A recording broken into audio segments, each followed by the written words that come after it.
This is Fireman Ed, and you're listening to Jets Commute, Monday through Friday from 8 to 10 a.m. Jet fans, let's rock MetLife Stadium this year. J-E-T-S, Jets, Jets, Jets. Go Jets!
This is Fireman Ed, and you're listening to Jets Commute, Monday through Friday from 8 to 10 a.m.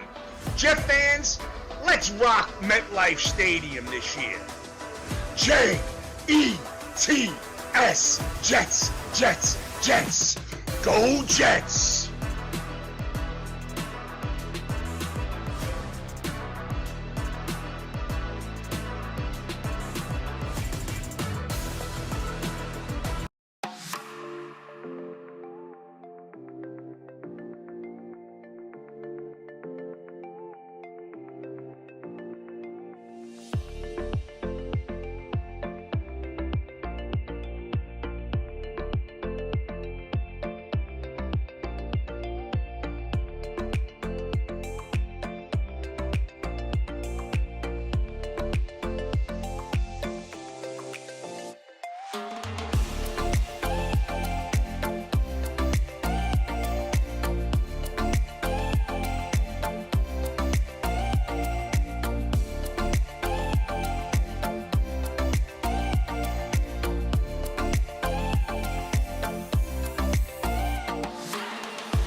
This is Fireman Ed, and you're listening to Jets Commute, Monday through Friday from 8 to 10 a.m. Jet fans, let's rock MetLife Stadium this year. J-E-T-S, Jets, Jets, Jets. Go Jets!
This is Fireman Ed, and you're listening to Jets Commute, Monday through Friday from 8 to 10 a.m. Jet fans, let's rock MetLife Stadium this year. J-E-T-S, Jets, Jets, Jets. Go Jets!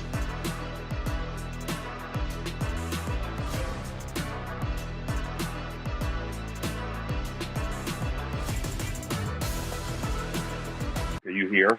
I'll be right back, Justin. Yeah, good morning. Mark. Thank What's up, man? Oh, jeez. Man, well, we're going to talk a lot about, yeah, go ahead. Listen, before you start your space, I just want to make a public announcement. I want to give a shout out to the Jetcast. You All right, racist hold on. And that's how Justin loses his mic. Justin, we have a handful of rules in here, and one of those rules is we don't talk about. Listen, man, we're doing what we're doing over here. That's it, dude. We're talking football, and that's that. I don't want to talk about other people, other spaces, other anything. Football talk. That's it. If you want to do that, talk football, you're welcome. You want to talk about others? Please just don't do it in here. All right? Justin, you're in timeout. June, good morning. Man, good morning, man. Man, your wallet's feeling a little lighter today, isn't it? I hate to do that to you, but... Yeah. Man. I'm so fucking pissed, bro. I can't believe the outing that I seen. I can't believe what I witnessed last night. Yeah. Unbelievable. Well, it was ugly from the jump. And at From the first, I was like, okay, well, this is bad football because I mean, we had Dolphin fans in here doing cartwheels over the Jets' performance against San Fran, saying, "Oh man, blown out, it's over. You should get rid of Rodgers and put in Mike White." Um, I mean, bro. listen, man, before what happened, it like that was pretty bad. I think a 60-year-old Dan Marino could have did better last night. This is crazy, man. I'm so sick to my stomach right now. I don't even know what did I just watch? June, I think we'll talk about. Um, Obviously, we'll talk about the injury and the rest of it, but before we even get to that, like, I'll just put it like this, dude. If Tua misses significant time, Miami's in real like their season is on like it's in real trouble because their offense is predicated on Tua's ability to get rid of the ball quickly. Like that O line, and Tua does it better than anybody. He's at what, 2.2, 2.3? Well, he gets the ball out real quick, faster than anybody. No, who can match that? Look, as just as I said before, that's because everything is pretty much predetermined pre-snap where he's gonna go with the Yeah. ball. But you know what? Even bigger than that, my thing is, if you're his family member, how do you feel comfortable with him playing another down in the NFL? Yeah, I was thinking about that some last night and this morning. Um, I don't think, listen, as a competitor, I don't think he's going to be like, I'm done. I think he feels like he has more left to prove and do. You know what I mean? I think we already know where his coach and his GM, like where the organization thinks. I mean, honestly, I don't trust their advice on this. These are the same guys that put him back out on the field. Yes. You know what I mean? So they're going to push him. I mean, maybe they're seeing the light now. I don't know if it's going to be league outrage that's going to do it, but I think it's going to be someone in his inner circle. Somebody needs to talk to him and be like, look, you have a life after football, and um, it sucks, dude. You know what? This fucking sucks. I don't like talking about this because I don't like preying on like the injury side of the sport. It's a violent sport, and the folks that root for injury for players, they make me sick to my stomach too. Like that's some Absolutely. bullshit. So Absolutely. we are football fanatics. We get up early to talk football, and I love the game, and I want all the best players playing. And the fact that we have to spend time talking about, you know, injury and injury risk, like I have a lot of thoughts about it. I won't say it all now, but um, I hate this, man. I hate this for the player. Um, and and here's the other part too. There are Buffalo fans this morning who are taking their victory laps around winning the football game and stomping Miami and the rest of it. And like, let's say Tua had stayed healthy the whole game. That's what it would be. It would be, we'd have a cavalcade of Buffalo fans coming up to be like, oh, stomp them again. You guys, the truth is, I really don't want to hear the shit. Like, and not because for those like, there's some shit that's more serious than football, and we just saw some of it, and that's, what I mean. So it's, I don't know, man. I was sick to my stomach seeing that. What about looking at it this way as well? You got to think, because didn't that was my man Hamlin that made the tackle. So what's going through his mind? Remember what he went through last year. Yeah, yeah, man. It's a violent sport, and the thing is, if it wasn't, I mean, again, man, I hate talking about this because it's like I start thinking, okay, well, if it wasn't this play, would it be some other play, like down the line? And I don't even want to put it this way, but it's like, did he dodge a bullet in the fact that like this happened now in the way it did, but then he got up, walked off of his own power, like got to the locker room, had full faculties and awareness, and the rest of it, it was like, I hate, and I'm not a doctor, you know what I mean? So it's like, did he dodge something and it happened in this way? And is this like, does this sound off the alarm bells for Tua that he should really like, should he be open to the idea of not playing another snap? Now, I'd like to know. I'd like to know when the league will like.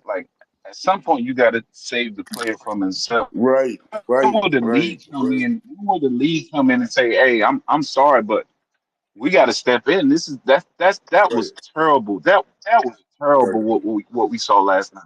So right. so it's not a good look for the league. Him laying on the ground and he doesn't have control of his body functions at all. It was terrible. It was terrible. Hi, what can I hurry? Would you like to try a super bacon biscuit? Oh, can somebody mute? Getting Charles, extra. get extra bacon, Charles. Is that a McGriddle? Oh, you're back, Pete. Hello, Maddie. Yeah, I mean, look, it was very unfortunate. Yeah. Very unfortunate last night, but we don't need to talk. I mean, I don't feel like we need to keep. If we don't want to talk about, then we don't need to talk about. But it was Well, very unfortunate. yeah, The we guy's could got a talk history about of it. it. It's sad. It's a dangerous game, and it is what it is. The Bills kicked their ass last night before the injury, and this is an unfortunate, really horrible thing that happened. But Listen, I had said we don't want to earlier in talk the about it. year. We don't need to talk about it. Yeah, I had said earlier in the year, I thought the Bills' schedule was rough to start off the first 6 games.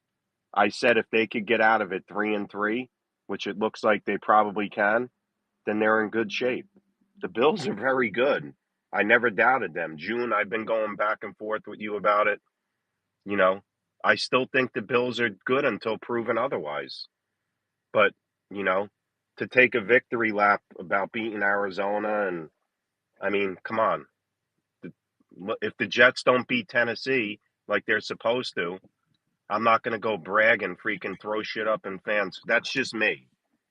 If we beat Tennessee, on the New England. That's all I'm saying. Oh, Amen. man. That's, I Hey, hate, Petey. Yeah, hate to say this shit. go ahead, Mhm. Joe. No, yeah, I don't want to look. We're not doctors, any of us, so we don't know. But the people that are out there saying that there's too much money on the table for him to not try to come back, they're crazy, man. Your life's worth way more than Yeah, all that money, man. yeah, exactly, Joe. He still has made enough life changing money. He still has over $50 million in the bank, so he's fine. No one's gonna have to worry. I mean, his health is more important. As far as the Jets are concerned, I'm reading stuff this morning about the Jets are going to be put in a spot where they're going to probably have to trade Reddick. He's basically planted in the ground. He's not budging, and Joe Douglas isn't either. This is a disaster, guys. I'm sorry. I mean, this team has no pass rush. Without Reddick, I mean, Yep, you took away JFM, you took away Huff last year, and you didn't replace him with anybody. McDonald stinks. Okay, yep, he stinks. I watched this guy last night. Pop Robinson's a million times better. The rookie from Miami. I think he had one sack, but he had a lot of pressures early in the game when the game was still going on. I mean, he's way better than McDonald. You could tell he's more physical. yes, McDonald is built like a safety, guys. I mean, he's not. He's never going to make it in the pros. I'm sorry. He's going to get lost in the sauce. He's got one spin move, and that is it. That swim move. That's that's all he's it. got. And so if he tries to bull rush you, it's Hey, laughable. I mean, come on. Joe, real So quick. yeah. Joe, real quick. You can keep going, but Good. listen, from my take of the Miami, their offensive line is not very good. So, from what I No, saw yesterday, no, I agree. I and agree. that's going to be a problem, especially if I'm Miami, I would sign Ryan Tannehill Yeah, right well, now. I'm sure that Mike White, like I said, wishes he had stayed if he knew this. Um, but anyway, as far as look, I'm worried about this pass rush. I'm worried that we're going to have issues against teams that could throw the ball.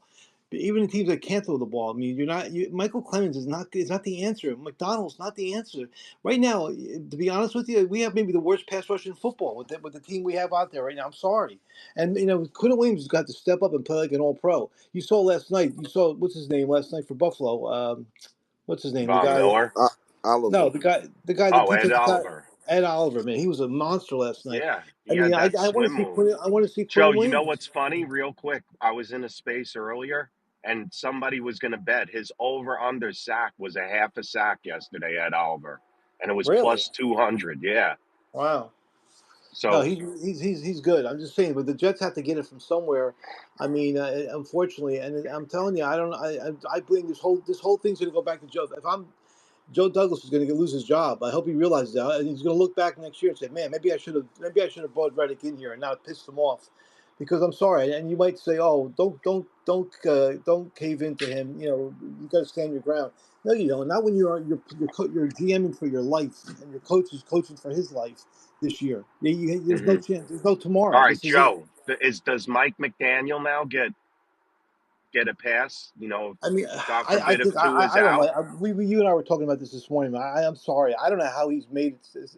I know. Look, he's a genius as far as calling plays. He's great, but he's not a head coach. I mean, he's a pencil neck geek. He's a kid who probably played computer games his whole life. I mean, you're going to tell he's going to stand in front of a 350-pound lineman and Dude, tell I him would give him trade for him right now. I'd probably trade Sauce Gardner for Mike I McDaniel don't right know, but now. I don't All see him. right, Lee John. We're not trading He never Sauce Gardner for freaking he never Mike walks over to a McDaniel. bench Come on. I and would gets too. in their I faces. literally, I mean, it's not even. It's not. That's I not mean, an. All right, I'm shutting that down. People say I don't push back on takes sometimes. I am not trading Sauce Gardner for Mike McDaniel. Goodbye on that take. By the way, if you're in here, good morning. If you're coming up to speak or just listening and you comment about Tua's injury and you're classless about it or you make fun of it, you're gone. And that's not towards one specific person. That includes the speakers, anybody. We should all put up a heart for Tua and hopefully, God willing, he's okay. So continue. I'm sorry, Joe. Trading Sauce for Mike McDaniel. Are you kidding me? Yeah, in a heartbeat, and I think most of the fan base would do it. With this, Okay. Well, most of the fan base. Okay. Well, a lot of the fan base. Let me stop because some we of all our got to fan use one. base wanted Mike White as the quarterback for the Don't future. start. So Don't do it. I Don't Well, just I'm do it. I, taking I just want to Strays. Don't say do it. good morning to my Wow, Jet that was fans, and I find it so Petey, cut funny. me off that with the was mute The button, interesting. Petey. second I logged on, the first name that I heard this morning is Ryan Tannenhill. I mean, Petey, come on, man! I've been telling you the Jets should have Tannehill for the last 3 years. What's good, you guys y'all? are Good crazy, morning. bro. Good Can you morning. hear me, You Petey? get Can mad you at hear me. You me? get mad at me when I yeah. do Oh the yeah, I mute can. button. I You was Yeah. wait on till you mute. can, Petey. So don't get mad at me when So I do it. Look, no, at the end of Joe. the No, day, you flip look. out when I do the mute button. I don't do the cut you off, and you Joe. get mad at It's me. I Joe, hard, do I it. did. guys. Hold on, Joe. Hard to win Alex, football hold games. on. Can I Yeah. can I can I reset the room, Joe? I muted because there were two comments by Matty Ice and Lee John saying to trade Sauce for Mike McDaniel. I did not mute you, Joe. Go The ahead, Dolphins' Joe. Yeah, but you offense do. is But bro, so you do it. much more I know elaborate that, than but what you we say throw out there now. every You don't week. I would understand. do it in a heartbeat. Like, Lee come on, John, dude. let Come Joe on, dude. It's talk. No, not even. that's all It right. didn't deserve a I mute. said It Lee actually deserved a John. All conversation. right, I'm Lee done. I'm John. done. I'm That's done. the No, crazy Joe. thing. I Lee got nothing to John. say. Don't worry Go about ahead, it. Joe. No, Lee I'm John done. got moved down.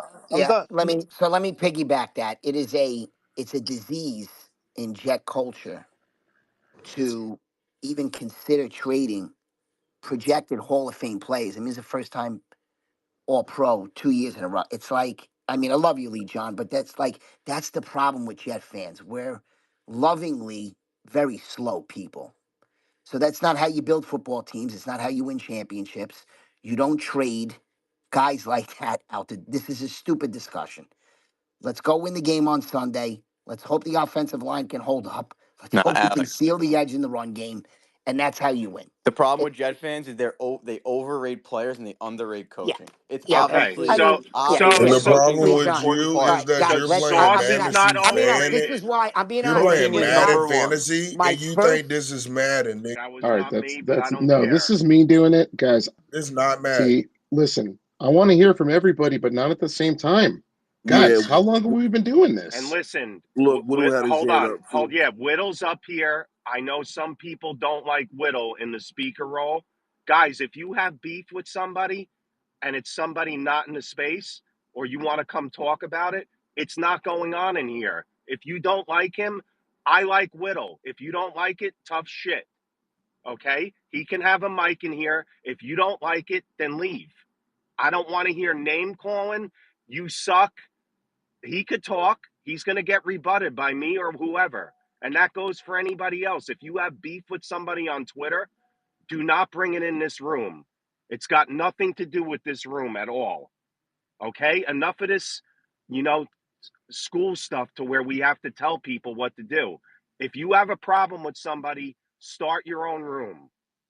Okay? There's plenty of, like Tony Soprano says in The Sopranos, there's enough garbage for everyone with the waste management war they had. There's plenty of garbage for everybody. Go start your own space. Go ahead. Go ahead, Whittle. Good morning. I came up. Thank you, PD. I appreciate that. But most of the people who want to argue with me, I have them blocked. So I'm just not trying to disturb my peace this season. It's a reset year, so we're very happy to be 2-0 Whittle, it's not a in a year where reset we're year. You're just resetting. trolling. No, it's a no, no, no, no, PD. I was You told never all said that PD. though. I So never it's said not it. a No, reset I year. believe this team was going to be. I believe this team was going to still be good. Um, the offense is working the way it worked last year. Towards the end of the year, Josh Allen missed some throws. Tua missed some throws. Both guys have new targets. It's terrible what happened to Tua. I wish he could. I wish he would have dove feet first. I mean, it's just like it's football. It's a violent game. It sucks. I really like Tua as a player. Like I said, my mother, one of my sisters, big Alabama fan. So you know, she texted me last night like, "What are you hearing? I know you know people at the game," and I obviously haven't heard anything. I would like to see Tua in the Guardian cap if he does come back. Um, and I mean, I don't know how you fix it so this doesn't happen anymore.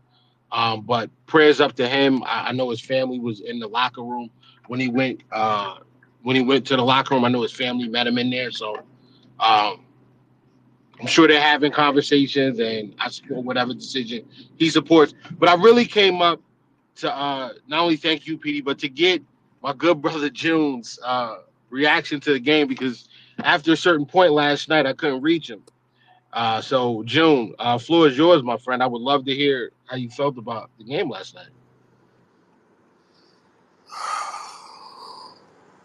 I'm lost for words.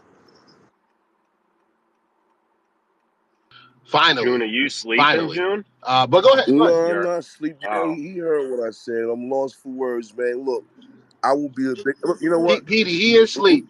He sleep on the Bills. Go ahead, June. Look, I will be a bigger man and tell you congratulations. That was a very big win. That was, And and you guys made a statement with that one. You got that. I'll be big, and I'll be a big adult person as well, and just say thank you, June. I Now, appreciate it. now you got Um, it. There's nothing I can say, bro. I mean, when I'm wrong, I'm wrong. I was wrong. It goes for you too, Dell and Meek and Ben and shit. I'm going oh on no, mute. no, no, no, no, June. I'm sorry. I'm sharing I'm not sharing my apologies. You have to give them to those separately. I'm sorry. I'm sorry, my friend. I can't grace you with that today. You always see me tell me I can't mass text my apology right now. Nah, nah, nah. No group chats. No group chats. No, no, sir. All right, I'm going on mute, man.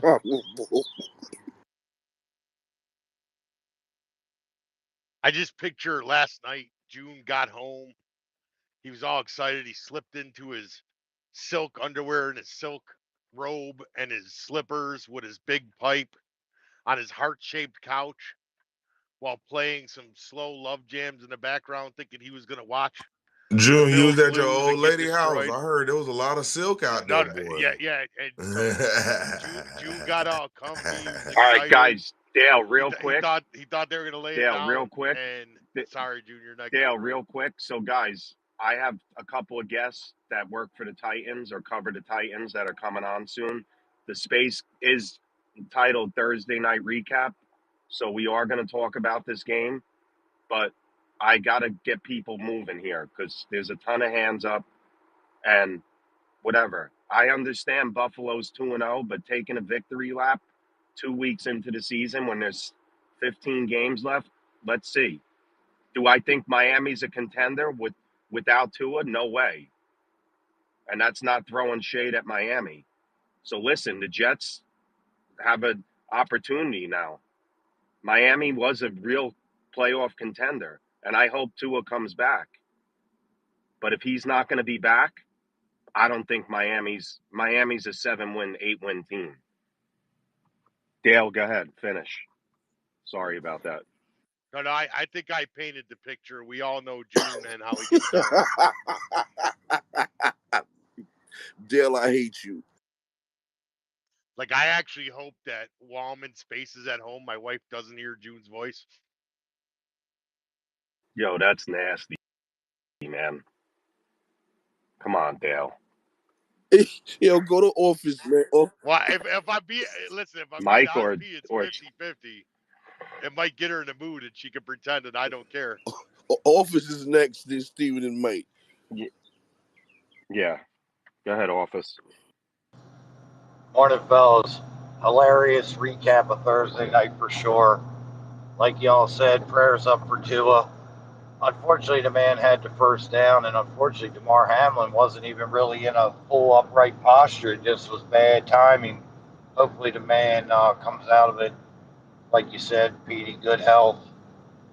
It's a shame that people think he's trying to rip the NFL off. I think he is a man that loves the game of football and wants to be out there. So, certainly don't think that's the case for Tua. I mean, it is a lot of money, but everybody's not trying to rip people off all the time. Some are, but um, June, I love your humility, my brother. The NFL humbles everybody, and this is a room of confident men about their football team. And look, the minute y'all jump back up on top, you can chirp again, brother. You know what I mean? It's all good. That's the ebbs and flows of the NFL. You But right, brother. I hope y'all are excited for the weekend, and I appreciate y'all having me in your space. Thanks, office. Appreciate you, brother. Mike, you next. Yeah, what up, guys? So, Good morning, Mike. how you guys doing? I'm not in the Good. least bit surprised about what went down yesterday. And let's just say Tua makes it out. You know, he finishes the game. I saw what the Finns were doing against the Jags, and he, uh, yeah, just I don't know. I I I, I didn't think the Finns were going to even really have that much of a season, just based off of game one. Granted, it's only week one, and now it's week two, but I think we can all say there's now a coffin waiting for the Finn season to jump in now with what happened to Tua. Who knows who they're going to bring in? Well, Mike, let's not. I don't think the season's over, but it's kind of if Who? Tua doesn't play, it's kind of the same situation the Jets were in last year. I mean, it depends on Skylar who's Thompson coming in is for them, awful. but who's coming in for them? Right. Ryan Tannehill, a little reunion that wasn't working out with them when Well, they were even worse. that's what I would do. I don't know. Yeah, but Petey, Now, the backup played at Kansas State. He might be worthy. you, It might just you take know what? time. You would have to go that route anyway, but because if you get Tannehill in there, he has to learn the playbook. So that's going to be some weeks right there. And and I mean, come on, let's just be honest. The plays that they run is real complicated, so it's going to take some time. Yeah, I don't think Ryan Tannehill is fit for that bill. To be honest with you, I think they'd be better off sticking. Yeah, like Office saying, give Skyler some time. He knows the playbook. You know, reach out, see who's really out there. But I don't think Tannehill's the answer at all. You're right, bro. I think Skylar Thompson might be able to do it. It's just not going to happen in 1 or 2 weeks, especially getting called off the bench for Tua. Right? He didn't know he was going to play last night. But Kansas State to make it that far, that's not bad. I mean, look at the Patriots. Look at the Pittsburgh Steelers. All quarterbacks that got hurt replaced for, I don't know if he's Hall of Fame worthy or nothing like that, but you never know. Yep. Could you guys Uh, see the Finns trading for somebody like Jameis Winston or someone? uh No, I can't.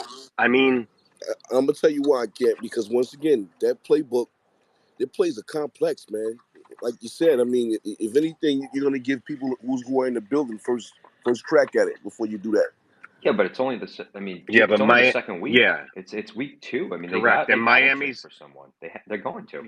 They have to exactly. bring someone in. And Maddie, to that point, I mean, listen, the Dolphins kind of have a mini bye now, so you get somebody in here. I know it takes longer than a week, but I don't know. I just don't think they can go with Well, Thompson. That's nobody's just going to me. learn the playbook in 1 week, but they're going to learn it gradually. So you get them in the building. It takes 3-4 weeks, and then you insert them in. You know who would be Correct. interesting for them to trade for, and I don't know if they do it, but DRT over in Cleveland, that'd be an interesting match. Mm. They should get Joe Flacco, baby. Joe Hey, Flacco will fuck take them. Miami. Fuck the Bills too, but fuck Miami especially. They came in our space the other day. All CB right, all space. right, all right, all right. Don't worry about what they did. If somebody Jones, you know I love you. I got to stop this. I said if anybody, whoever said the karma shit, about Rogers, whatever. But if they did that, that's on them. I am not doing that in here. Okay?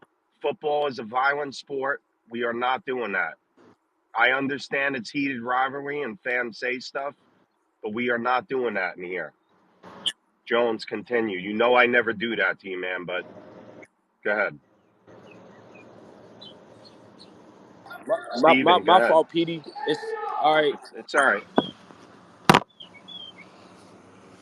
Jones, I hear you're in the gym playing. I always hear you in the morning playing ball with the kids. Steven next. Steven, what's going on, brother? Good morning. What's going on, man? What's going on, brother? Not What's much. up? Just enjoying last night, seeing the reset Bills, whoop Miami, um, and Hey, everything. So it was good. It I, was I, good. I mean, they just showed that they're Miami's got to call them daddy, like the old Pedro yeah, back in the day. yeah, It's they got man. their number. But I mean, but that was a state. That was a Nah, wow. because look, I'm not gonna hit on the Tua stuff till after because like even before that, man, what about that duck he threw to Yeah, that pick pick six. six? Yeah, Yeah, like yeah, this is look, we could all disagree because I was gonna get on it before. McDaniel's to me, nah, it's like he's a good coach, he is, but like he's like what did they have like a fourth down or whatever and or a second and short and a toss backwards. It was a bad. He seems to like another one that doesn't live up to the pressure of big games. It's not just Tua that we talk about; it's him mm, too. Like mm. his play calling gets really dicey when the games get tight. So you know, it's that's why, like I said, with them, it was just like I said, I'm making it seem like the Jaguars are not going to be a good team because they lost to them, just like last year. I'm still going on that. So I'm not. I'm just going to say it like that. And then the only thing I'll say is, let's see if they can do it again, playing with a backup quarterback for the rest of the year. Because that's all we heard is, they could do it with a backup and everything. And we had to live with that last year. So, we're see if they can do it again. Pray for Tua. He should not get back on the field the rest of the year. For He real, should be thinking about himself. for real. And the Dolphins fans, now they got to live with a backup quarterback playing for the whole year. So we'll see how they do it again. Well, look, ladies and gentlemen, without further ado, we're gonna let this Miami Dolphins fan speak. He's been tweeting all week. Neil, good morning. Good morning, June. I figured, hey, I hold myself accountable, so I'm here to take some lumps, but Love it. I Love I it. I do appreciate the sentiment, PD and everyone from the space, because there's the football aspect and there's the human aspect of this, right? Yes. And look, I want to beat the Bills. I care. I'm a Dolphins fan. For me personally, like last night, my favorite player in the league suffered a severe concussion, and at 26 years old with two kids, he's got to go look in the mirror and decide what he wants to do. And I'm not a doctor, and I don't know a lot about brain activity, but at 42 years old, I've had 4 registered concussions, including one that kept me in the hospital for 6 nights in a snowboarding accident.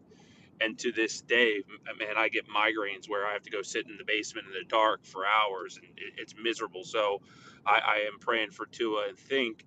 Um, and I don't want to talk too much about the future and stuff because I just think I'm not qualified to do so. But the Dolphins, the football team, I think we can go on record in saying that we're not going to have Tua for a large portion of this season, or if ever again. And I've heard the names Ryan Tannehill thrown out there. The bottom line is this: they can get Ryan Tannehill, and this team's not going to make the playoffs. That's the bottom line here. Like, Tua masked a completely worthless offensive line. That's the fact here, right? Like, for those who criticize Tua, and he has his faults, he's a very scripted football player who's very accurate, and the scheme definitely benefits him. But in this scheme, there's probably five guys in the league that can do it. So Ryan Tannehill comes in here. The Dolphins maybe win 7 football games this year. It's not as easy as just going and getting the next man up here. And we're starting guys like Robert Jones at left guard, and we're starting Liam Eichenberg at right guard.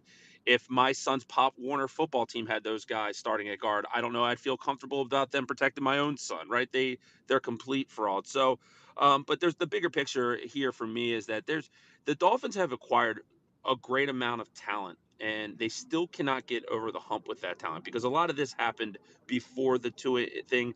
I think Mike McDaniel is one of the best schematic guys in all of football. I think he's a average to below average play caller, and I think he's an average to below average head coach. So his scheme and winning with talent, right? You see that when you play these good teams. And I'll shut up after this, and then I'll take my lumps. But we talk a lot about Tannehill and McDaniel. Not anyone has mentioned how much Tyreek Hill has folded under the bright lights in these big measuring stick games. Tyreek Hill was an afterthought. Devon Achane was the best player on the Dolphins field, better than Waddle, better than Tyreek, and all those guys combined. It's something about and like if Tua was healthy, I'd be in here getting my ass kicked by Bills fans, and rightfully so, because that's what happens with the rivalry. But see, I think the Dolphins getting their ass kicked by the Bills and being a bad football team are mutually exclusive.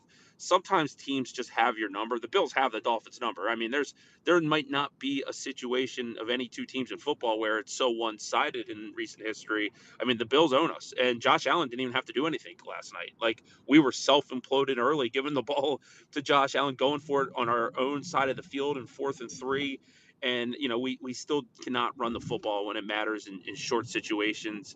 I am hopeful that Jalen Wright is going to be the guy with Achane going forward. But to be honest, I think a lot of Dolphins fans, and if they tell you otherwise, right now we're waking up and it would take a miracle for this season not to be over. I know there's Tom Brady conversation. Look, Tom Brady's making $375 million from Fox, and he's what, 47 years old, 46. That's not going to happen. I know this: the Dolphins at one point had some interest in Matt Ryan, in a scenario where Tua was out for an extended period of time. That would, to me, be a disaster. There's not a good option. So, the Bills right now are the class of the division. This probably, definitely opens it up for a team that's a non-AFC playoff team to start the season to go in there and get it. And for Dolphins fans, this is a dark day, one of the darkest days we've had in a long time, because it's not just getting your ass kicked by the Bills, which sucks enough. It's getting your ass kicked by the Bills and then realizing that your franchise quarterback that you thought you had for the next 5 to 10 years might never Yep. play another snap for you. Hey, Neil, can I say something to you? And listen, you and I, Neil, we have a good, relationship on here. Yeah, And, buddy. we go back and forth. I know when it's Jets, Dolphins, it's heated, man, but you could hear it in your voice. It's dejection. It stinks, man. And I'm sorry for you guys. You know what I'm saying? That sucks, man. When I saw Tua's arm You go know, up last night, I'm like, Jesus, man. I said, I couldn't believe this happened again. And I it's thought just I like thought my he yeah, heart barked at you his know, started. neck. I was like, I Jesus. my heart started melting, man. I'm like, it's very sad, man. what, PD, for me, the hardest part is, though, I'm 42. I've been through some stuff in my life, man. I've seen my son, who's 8, you know, I let him stay up for the Dolphins game. He looks at Tua like I looked at Dan Marino growing up, man. And to see like a hero speak last night and him being just completely dejected and not understanding. And that to me was the hardest part, to be honest, because it's like, I like this if you ask me my opinion, and I'm obviously a Miami Dolphins fan, but like you said, Pete, we go back and forth to banter. If Petey called me in a jam tomorrow, I'd drive my ass 3 hours to help him out. Like that's just the kind of guy I am. Like I want to retire because he's a 26-year-old man with 2 kids and he's got the world on him, man. I love the Miami Dolphins, but like I care about people more than I care about that, and I think for me, man, like I know that the family was very eager for Tua and helping push him in the direction after the last concussion.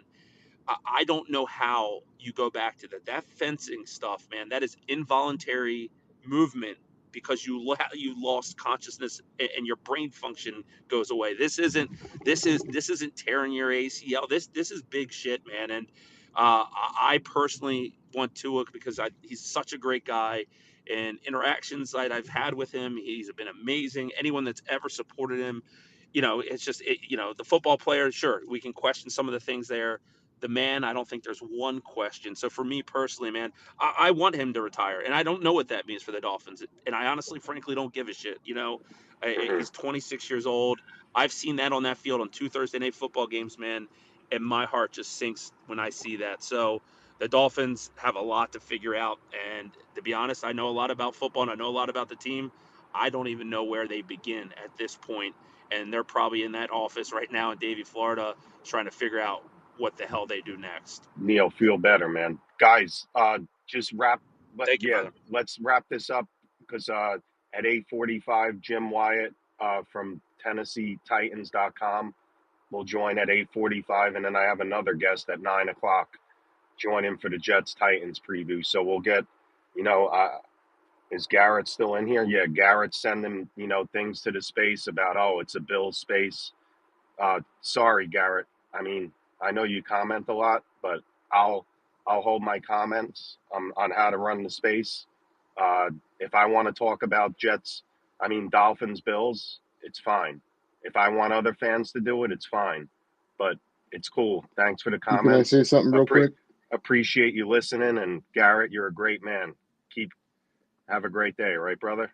Go ahead, Pete, Mark. can I say something? Just look, I think we should stop. Just personally, I think we should stop shouting out stuff like that. Folks will bellyache in the comments section for attention. And we get lots of feedback about how to run our room. And that's fine. We want to run a great room. But, I mean, as far as the advice goes, just please. Keeping it X's and O's for Miami. If we imagine that Tua misses significant time, I think I want to touch on something Neil mentioned, which is something we were talking about earlier, which is a lot of what Miami does is predicated on Tua's ability to like be one of the fastest pre-snap read guys in the game, plus the accuracy and getting the ball out fast. Like he gets it out in like what, 2.3, 2.2, like he gets it out so quick that with this line, it's not just plug and play a backup quarterback, but also like if you would put Flacco back there or Tannehill or like any quarterback back there, they're gonna like how many guys are gonna be able to release the ball as quickly and know where to go with the football as quickly as he does. I think this is a serious problem for Miami this year. So I mean, we'll see how they figure it out, but if I'm a Dolphins fan, I'm thinking about Chris Greer and being like, man, dude, now with this line, like you're not just having to replace a quarterback, but are you bolstering the line too? Because if I'm a guy on the market and I'm seeing what I'm seeing, I'm like, oh my God, if I get back there, I'm going to get smacked around. Like it's a bad. Everything was defending on Tua. Everything. Yeah, Pete. Mark, God forbid if this guy retires, what do they do going forward? Do you trade some of your top talent to rebuild? What do you do? Like this is a series. I don't think we should talk about it today, but what do they do? It's kind of like with the Jets with Rodgers, kind of. Well, it took a What did the year. Jets do after Rodgers? It took a year for the Jets Go to ahead. kind of think about it. They had one confirmed starter. You had AVT off injury. They went and got Smith and Simpson and Morgan Moses to bolster the line. So it can be rebuilt in 1 year, but that does not answer it for the 2024 Dolphins. I think There's they just do no what way. every team does. Correct. They either trade for or sign a veteran quarterback, or they sort of tank and draft what they hope is a high prospect draft pick quarterback. It's Yeah, sort of but the Maddie, dilemma that Maddie, faces like half of the teams in the NFL. yeah, but with a guy like Tyreek Hill, who's the best player in the NFL, in my opinion, as Trade a him. non-quarterback, and who's going to take that contract? A team that was like the Dolphins, that wants to win the championship now, that needs a big Yeah, but time game changer. I think they should trade for Deshaun Watson. no. All right, we got 4 hands up. There's like 2 minutes left.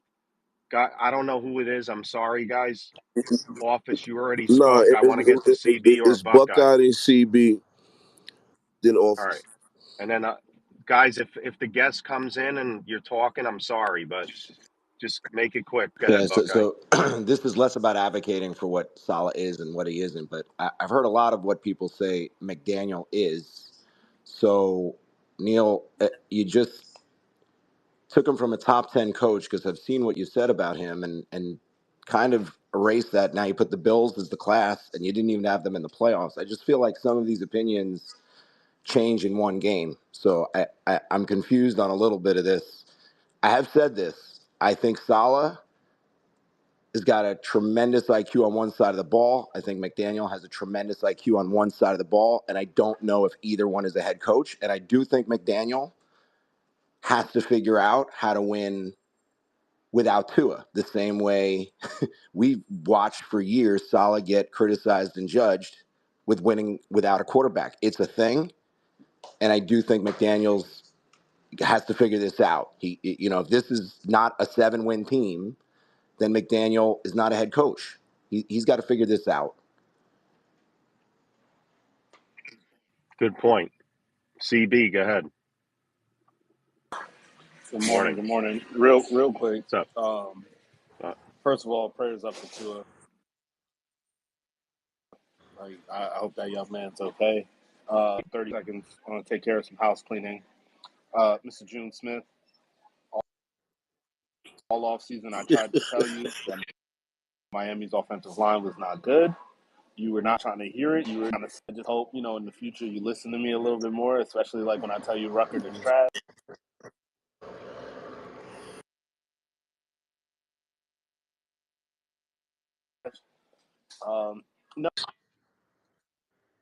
No, seriously, all last night and after what we up their chin straps a lot when they played the Buffalo Bills, And, unfortunately the Tua injury happened, but they are a very explosive team still.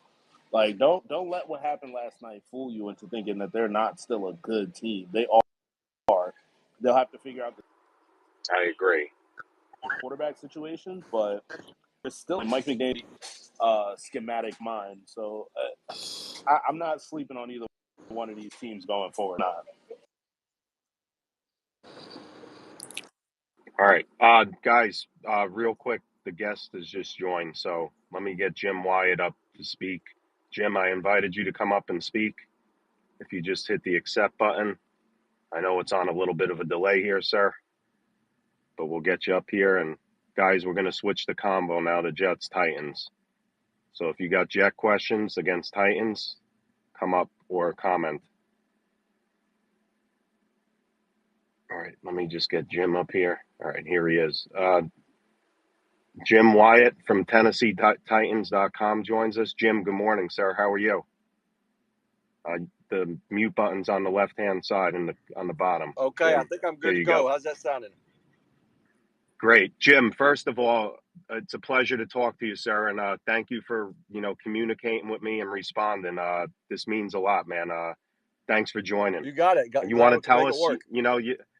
you want to tell us, I know you got till 9 o'clock and then I have somebody else coming on from the Titans, but you want to just tell us about your career real quick and then we'll indulge into some Jets Titans for a Yep, that'd few. be great. Yeah, my name's Jim White. I cover the Titans for TennesseeTitans.com and joined the team back in 2015. This is year 10 covering the team for the team. Before that, I worked for the Nashville Tennessean, which was the paper of record in this city, and began covering the team in 1999. The first year as the Titans, first year playing in Nissan Stadium. So covered this team since '99. Been to every single game in that stadium, from preseason to regular season, postseason. Covered every game except for one, which was a road game at Baltimore back during the 2000 season, because I was helping out with the Nashville Predators at the time.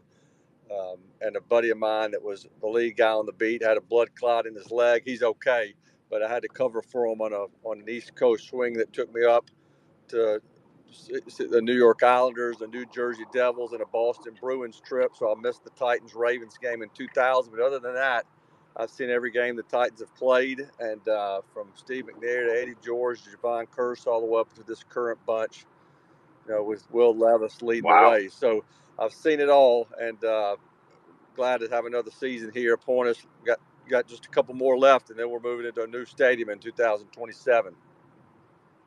Wow. Jim, let me ask you, being somebody that's covering games, like, how does a game like the music, whatever you call it, the miracle, that game, like, can you describe, like, just being at a game like that, how it is, Yeah, like, yeah, it covering was that? crazy. That was my first year on the beat. I'd covered high school sports and small college sports for the paper, through the mid '90s, late '90s.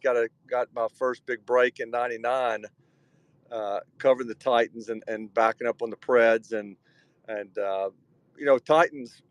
The city didn't embrace the Titans when they first got here. They played a couple of years, 1 year at Vanderbilt as the Tennessee Oilers. Uh, played 1 year at Vanderbilt as the Tennessee Oilers, another year in Memphis as the Tennessee Oilers, and then they became the Titans in '99. And my first year on the beat, and the city just embraced the team. That was just kind of a magical season, but it looked like it was going to end. They went 13-3 that year, but it looked like it was going to end in the first round of the playoffs. Because the Bills had the game under control, less than a minute left on the clock, less than 30 seconds left on the clock. A lot of the buddies of mine in the press box that I've sat next to, they started headed down toward the field, getting in position to do the post-game interviews. I stayed up in the press box to watch, just because I knew I had TV monitors there, and it's a pretty quick trip downstairs from the press box anyway. So I saw that play unfold, and it was pandemonium. A lot of my buddies missed it. I know a lot of people in the stands missed it. Everybody says they are there now. If you listen to everybody in Nashville, they probably were 1 million people there, but I know there's probably only about 50,000 there, because probably 15,000 left. But crazy play. The guys in that team, still get talked to, still get asked about it today. One of the best plays in NFL history. I know it's a sore subject for Bills fans, and hard to believe that all happened my first year covering the team, and how much time has flown by since. Jim, thanks for that. Jim, as we dive into this Jets Titans game, give me your thoughts on what you saw from the Jets. While we saw a defensive mess, but does it concern you covering? Do you think the Jets favor in this matchup, or give me your honest opinion on, and you could be critical of my team. I host the space. It's fine. If you have something to say, bring it. Go ahead, Yeah, I sir. mean, I get why the Jets are favorites. I mean, they've got a great, I think you got to factor in the opponent in that contest. I watched a good chunk of that game, and I thought, okay, 49ers are good again. That was my overall thought. Even without McCaffrey, I think they're still stout on defense. I think they're able to still change games with the way they play defense. Aaron Rodgers' first time out, obviously, there's some rust there, but that's the case across the league. And so, I understand why the Jets are favored. I think they've got a good team. I certainly haven't changed my mind on that one performance. But I think the Titans are people are kind of writing them off quickly too. I mean, they had just a debacle of the second half in Chicago. Had that game under control early, up 17-0, and then turned the ball over 3 times, including just a unforgivable mistake by Levis, a pick 6 in the fourth quarter that kind of turned the game. And I think a lot of people nationally look at that and say, well, that's kind of what we expected from the Titans anyway, and this is a get well game for the Jets, and that may end up being the case. But I think the Titans are going to be. I think they're going to show up ready to play, just like the Jets will be. Nobody wants to go to 0-2 to start the season, so I expect to see a really good game on Sunday. Jim, before we go on, I see a former Titans player in here, Blaine Bishop. He's in here listening. Shout out to Blaine Bishop, great Oh, player. yeah, he's a radio Uh, host in Nashville too, 104.5, the Zone in Nashville. He's been a big part of the community since his playing days. Blaine's one of the toughest guys ever put on a Titans uniform. I remember my first year covering the team. As I mentioned, I see dealing with a guy like Blaine playing in a ball cast in his hand because he's got a broken hand, but there's nothing that was going to keep him off the field. So he's always been one of those true Titans that people look to when they look back at the glory days. So, Blaine, if you're hearing this, we'll see you at practice or see you at the game on Sunday, I guess. Shout out to Blaine Bishop. Jim, so if just say if you're a Jet fan, are you writing the season off after this one game? Are you still were you one of the people high on the Jets? A lot of the media not even from New York were high on the Jets this year. Are you still high on them after week one or Yeah, I no? mean, it's funny. I think I get it. Why it's easy to react to week one and think it's just going to be like that. Uh, I look at the AFC East and what it's kind of been turned on its head here after week one. Buffalo comes out looking like gangbusters last night, and Miami potentially loses their quarterback, not only short term but long term. And then the Patriots go in and win in Cincinnati, and when nobody thought that would happen. So I know the landscape in the AFC East looks different after week one, but I'm not going to draw all my conclusions just from that. I mean, I think the Bills are going to be the team to beat, especially with what I think is going to happen at quarterback for the Dolphins. I think the Patriots, while they've got a really good coach and I think they're going to improve, I don't think that they're going to be in a position to compete for the division. So I think it's between the Jets and the Bills in that division. Maybe the Dolphins can find an answer without Tua, but because they've got some great weapons. But I think the Jets are going to be a contender. I'm not writing them off after one bad game, just because I think that would be a mistake. I think week one, I've seen a lot of teams come out look really good week one. You think they're going to have a great year. I remember a Titans team, Ken Wisenhunt's first year in 2016, I believe. They went in and beat the Chiefs at Arrowhead, and people thought, okay, this could be a great year. Maybe that was 2015. And then they finished 2-14 that year. And another year they win in Tampa. Mariota throws 4 touchdown passes in his debut. They win 3 games that year. So I don't put too much stock into impressive week one performances, and I'm definitely not going to write teams off after kind of an unimpressive performance in week one, especially with the opponent, the 49ers. Mark, go ahead. Thanks, Pete. And Jim, thank you so much for being in here and being gracious with your time, man. We really appreciate you. I'm scrolling through. I confess to not knowing much about your roster, and I'm scrolling through, and I'm seeing a lot of key contributors that were drafted elsewhere or acquired. Like, there's a lot of talent. It's talent from other, like, acquired from other teams. I'm curious, do you feel like that talent has started to gel yet? Do you think it'll gel by, like, this game, or do you feel like there's still some time for these pieces, albeit talented, to develop chemistry?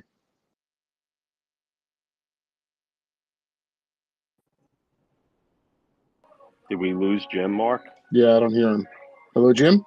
Yeah, I think Jim, we were going through a rough spot here. I see him as a listener. He's no longer speaking. He probably dropped. No, I still have him as a speaker. All right, Jim, I'm going to bring you back up. Give me a second here. Guy, Mark, continue. Yeah. Let's see. Jim, can you hear me? No, he's back. He's to listener now. I'm going to invite him back Okay. up. Yeah, guys, there's a lot of talent. I mean, including Our Jamal Adams, right? Who's there now too. Yeah. But there's a lot of talent here, man. I'm just seeing a lot of names that are like, between Pollard and Ridley and Sneed and Quandre Diggs, Awuzie. Like, I can't scroll through their roster. Like, every time I scroll down, I'm seeing another like quality contributor that's wasn't originally a Titan. It's wild. It's like a high assemblage of talent, but it's from all over the place. Yeah. Jim, if you can hear me, I know you're going through it. We started to lose you with the service, but there you go. All right, Jim, you're Yep, I'm back. back. Yeah, and the All Titans right. do. I mean, it is a completely different. I heard you roll off the list of names. It is a completely different team, especially on defense for the Titans. They've just changed the look of the whole team. With Diggs, Jamal Adams supposed to make his Titans debut today. He talked about the Jets and how much respect he still has for the Jets. Now he has Jets tattooed on him. It's always going to be part of his history. He'll be playing against his old team, but certainly Kenneth Murray, on this team, Sebastian Joseph Day, L'Jarius Sneed, Jacoby Awuzie, Ernest Jones is going to be more of a factor moving forward. So it's a new look Titans defense, and on the other side of the ball too, with Calvin Ridley and Tyler Boyd and Lloyd Cushenberry in the middle at center. J.C. Latham, the team's new left tackle. This is a new Titans team, and that's one of the reasons why I think it may take them a little bit to gel, because there's so many new faces. Guys, if you guys have any questions for Jim, so if you're a Titan fan, what matchup concerns you, as the Jets are coming in here? Like, what makes you seem like, oh man, the Titans are going to have a tough time with this, particular Jets player or Sheem or Yeah, I mean, whatever? just think their defense and their corners, especially with Sauce. I mean, that's a problem the Titans have had. And again, I hate to put too much into week one, but didn't make many big plays offensively. They've had some success in the run game early with Tony Pollard. That kind of went away in the second half, and they really didn't have any answers throwing the football. I think the matchup is tough because the Jets secondary, and because they're not going to make it easy on you, especially when you got some guys up front who can move the pocket and force a quarterback to get the ball out. So I don't have any.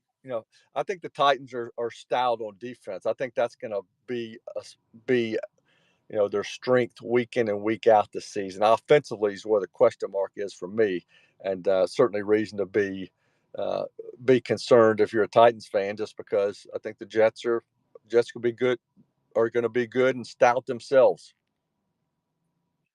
June, you have anything before I get to the hands and then get Jim rolling? You actually just asked him the question that I had. Oh man, I stole your question. Sorry about that. All right. Jim, again, thanks for joining. If you can take a question or two, we'd Yep, I can do appreciate it. it. And Jim, this means a lot. Thank you for getting back to me and joining the You space, got it. man. Yeah, glad it worked Appreciate you.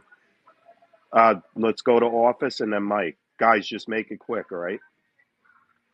Office, you ready? Can I come back to after this? But we do thank you for giving us Yes. Derrick Henry, Jim. Yeah, he's a good one. Yeah, He's a Raven yeah, fan. I enjoyed Derek. Mike, go ahead. Yeah, two quick questions. Not necessarily relating to the game, but actually the Titans in general. Um, are the Titans actually high on Will Levis? Do you suppose they see him, long term? And then how do you think the AFC South is going to pan out towards the end of the year? Well, I think the Texans are the team to beat in the AFC South. I felt like that coming in. I feel like that certainly after seeing the way they started out in week 1, 2. I think the Texans are the team to beat. It's not going to shock me if they win 12, 13 games this year. I think they're going to be one of the best teams in the AFC. I think the Colts uh, are going to be better as well. I think the Titans are certainly in a position where I really do feel like they can get to December and be in contention for a playoff spot. But a lot of leagues going to be in that spot with 4 or 5 games left to go. It's just a matter of how things play out, and really it depends on how things play out with Levis, because I can't sit here and tell you right now that the team is sold on Levis, just because we've only seen him start 10 games, and that's kind of what this season is about. The biggest thing it's about is to, again, try to get the playoffs. You don't go out and spend all that money, acquire all those players. I was talking about earlier, if you're just in it to see if you got a quarterback for the future, that's just part of what they're trying to do this year is win and find out whether Levis is the guy. And you can't say that yet. They believe in him. They like his work ethic. They like his athletic ability. They like his toughness. They like everything about him. But it still comes down to what you can do on the field. And if he plays like he did in that game against the Falcons when he made his debut and threw 4 touchdown passes, yeah, he's going to end up being this team's franchise quarterback if he can prove he can play. Not doesn't have to play exactly like that every week, but has to do some good things. If he plays like he did in the second half on Sunday when he turned the ball over 3 times and just made a head scratching mistake at the end, it's not going to happen. But I like Will Levis and his ability and his arm strength and his toughness. But he's got to prove it, and that's what this year is going to be. Part of what this year is going to be about. Jim, last question, and I'll let you run. Thanks again. Give me your prediction on the game.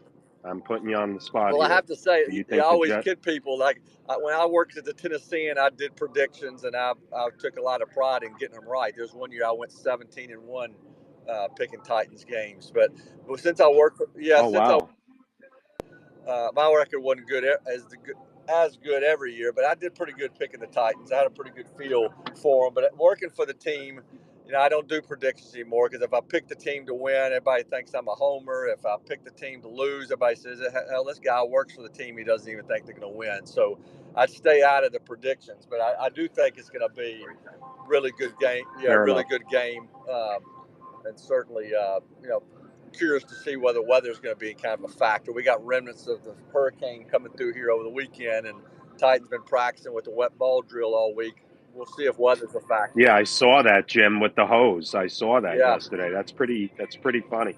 Jim, so do you think, okay, since you're not going to answer that and I respect that, do you think the game will be within 3 points either way at the end? Yeah, I do. I think it's coming down to the fourth quarter, and I think it's going to be, I don't know if I want to say it's going to be a field goal to win it or somebody's trying to keep the other team from getting in a position to win it late with the drive. But, yeah, I think it's going to be one of those games that comes down to the end.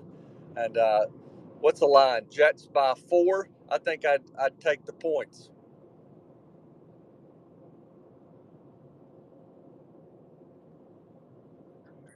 Fair enough, Jim. Sorry, I was on mute. Jim Wyatt from TennesseeTitans.com has joined us. Jim, have a great day. Keep up the great work and appreciate you coming on, Okay, sir. appreciate it. Have a good weekend. You too, man. Guys, if you want to come up, I have another guest coming in. All right, continue. Go ahead, office. I guess I know the space moved on. Petey, man, I think that is sick, dude, that you got that man to come on like that, though, brother. That was really cool to listen to. And my only comment was, if I was, I know you moved on. If I was the Miami Dolphins, I would target Quinn Ewers and just go for that and take Flacco for this year, man. But I think the Jets stand a good chance this weekend. Fair enough. Guys, if you want to come up and speak, please do so. I do not like dominating the conversation here. The more better conversation, the better. Another Titans guy will be on in about 5 minutes. So, Jim Wyatt, thank you again. Appreciate you, man. I know Jim's still in here, but yeah, this was unexpected today. But just trying to cover up what we need to cover up as Jeff fans and everything else. CB, what's up?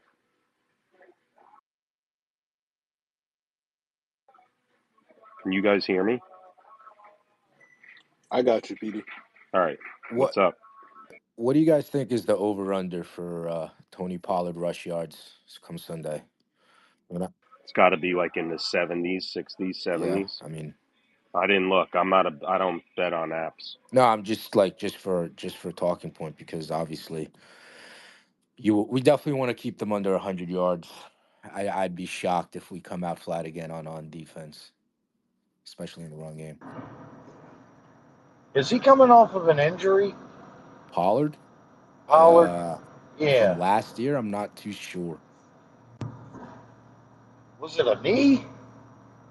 He got hurt pretty bad, didn't he? I think you're thinking of I think You're you're thinking thinking of of the year J.K. before Dobbins. when he fractured his leg. Oh, okay. Yeah, I lost track. Sorry. Yeah, I that was thought he with was. Dallas. Didn't he? Yeah, he So he broke been his on leg, right, Tennessee CB? twice No, it's his first year he's with Tennessee. with two broken legs. PD, the matchup Chris and I have been talking about is, Tavondre Sweat and Jeffrey Simmons versus the interior. I think a sneaky good matchup though is D Hop, Calvin Ridley, and Tyler Boyd versus the Jets corners, Sauce, DJ, MC2. That's an underrated matchup, man, and it's gonna be a good test for Sauce. Like DeAndre Hopkins is a physical corner. Physical wide receiver. Sauce is a physical corner. Should be a good matchup. I'm curious to see Tyler Boyd versus MC2 in the slot. And Ridley's a good wide receiver, man. I know we give him a lot of shit for the drops in Jacksonville, but he still gets open and he's still a good wide receiver. So it'll be interesting to see. And then the Jets D line has got to get pressure on Will Levis. It's, Quentin Williams got to bounce back. Jermaine Johnson, they got to have some pride after, basically getting punked. I agree. And Tyler Boyd always strikes when you least expect it, dude. He ain't the most loudest guy out there, but if you don't pay attention to him, he will get you.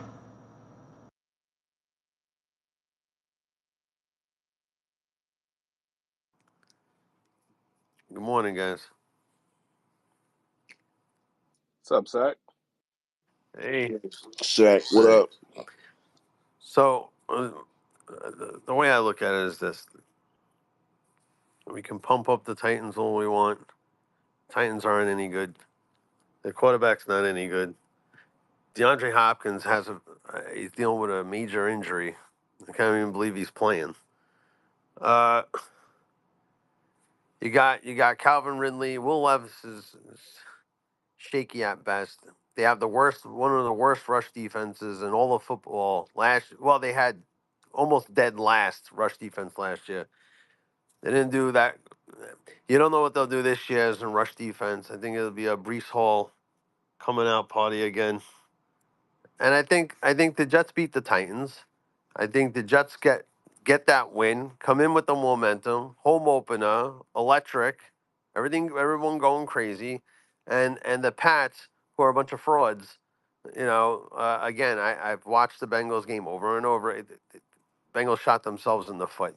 The Patriots didn't do anything special that anybody should be proud about. So they beat the Patriots. You're 2-1. Then you play Bo Nix and the awful Broncos, and you go Hey, out Sack. there Hey, and hey, beat Sack. them. It's Shane. Let me ask you a question real quick, good brother. Do you think Tony Pollard is better than the running back that y'all just played in the 49ers? Do I think he's better? Yeah. I thought that McCaffrey was better than the running back that All we right, just cool. played. Cause you gotta realize. Hopefully, I don't get mute right. Y'all can't go in this game and thinking the Tennessee Titans just gonna like bow down to y'all, cause they do have a tough defense. And one of the key words I heard you say was last year.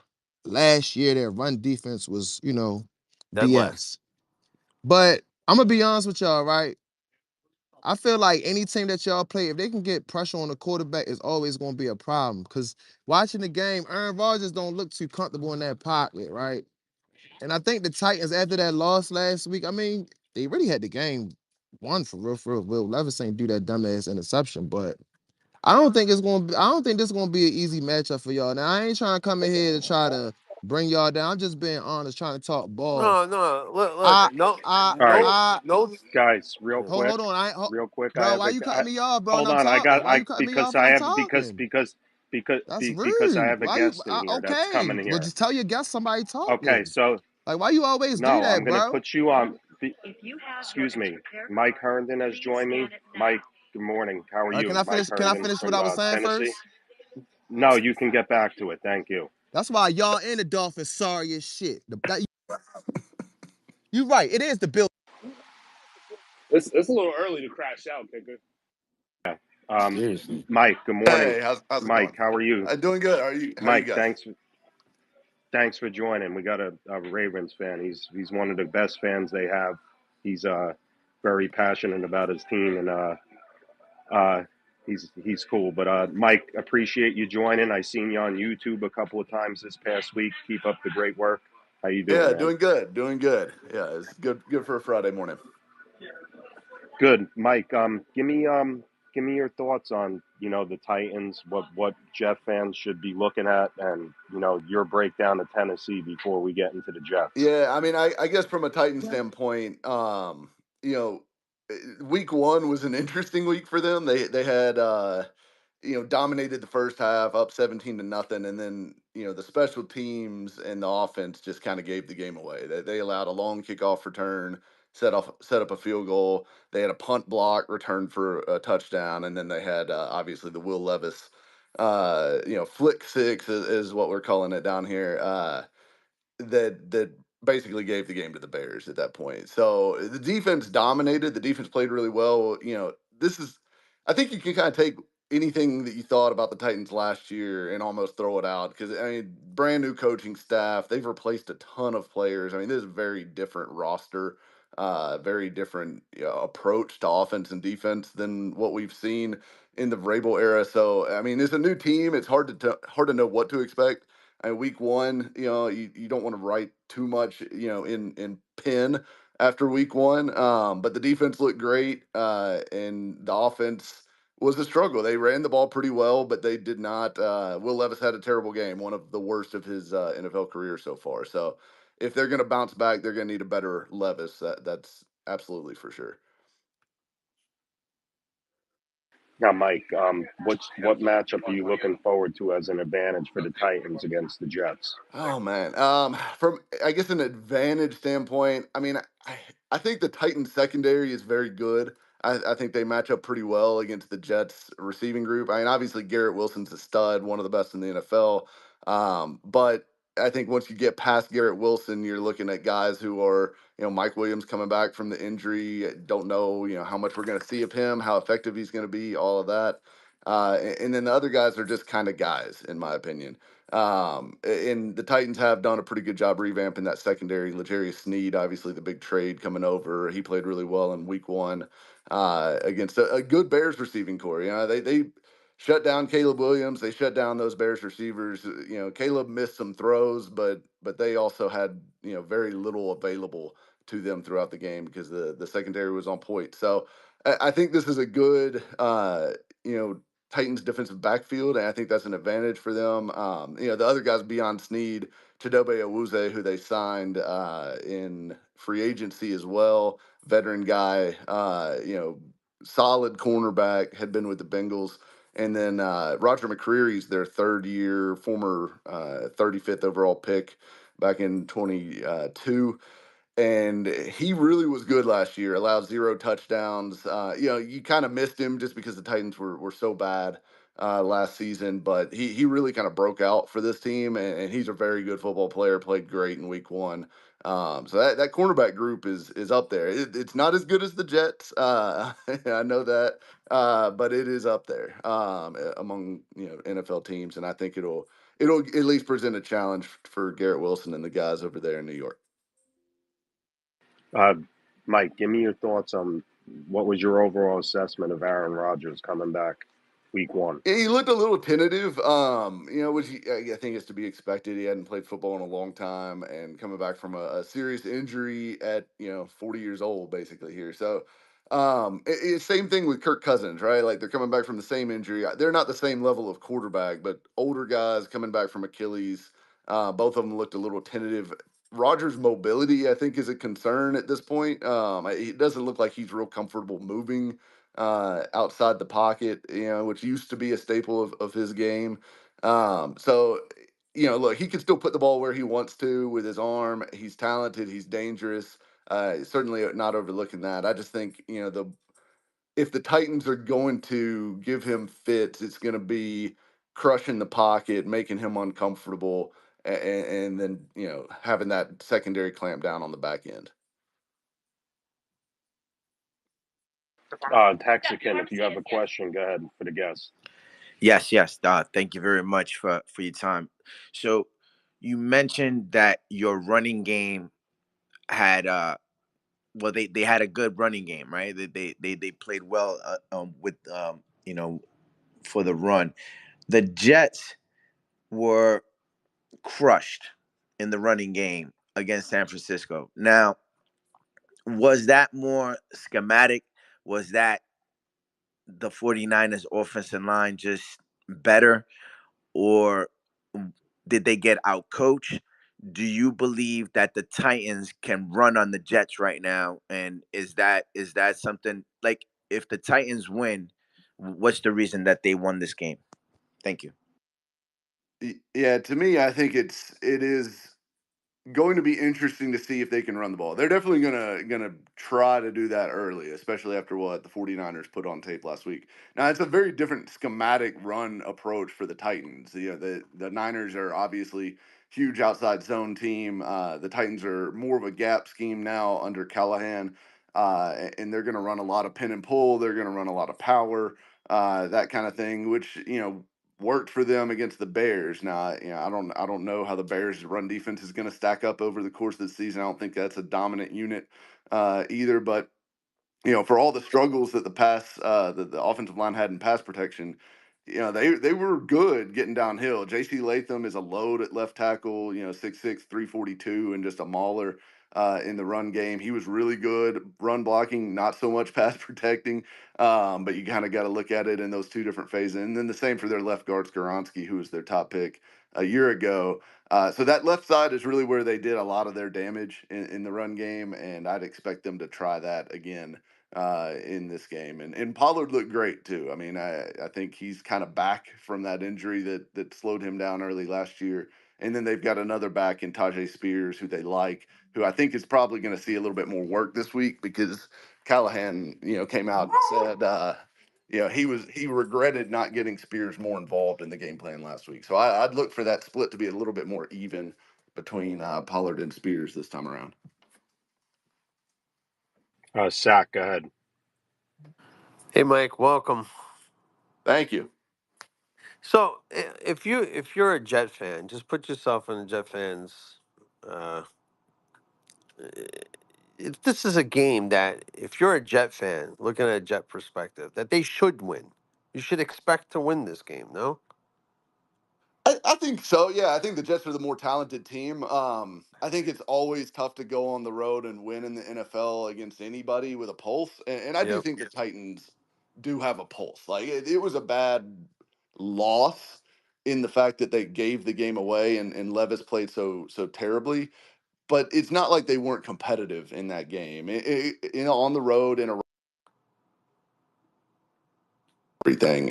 So I think it'll be an interesting game to see, because the Titans need this one as bad, to wash the bad taste out of that week one as much as the Jets do. So I think they're going to come out. They're going to be competitive. They're going to be feisty. I do think at the end of the day, the Jets are the more talented team, and I would pick them to win this game. But I wouldn't be surprised if the Titans are in it in the fourth quarter and at least making them sweat down the stretch. All right. Thank you. I could just tell you this as I go. Uh, if the Jets lose, you might want to come back here Monday morning to this space, because you have absolutely no idea what will take place. I'll have to check it out. Yeah, I'll Th- see yeah, what I've got. Mike. There Thanks, will Mike. be thanks, Zach. Mike, there'll be epic meltdowns. Put it that way. Well, Mike, I agree with you though, and again, thanks for joining, man. Really appreciate the communication and everything. And Mike, I don't care if the Jets win by 1 point. If you win on the road in the NFL, it's incredible. You get out of who cares how you win? Just win on the road. That's my point too.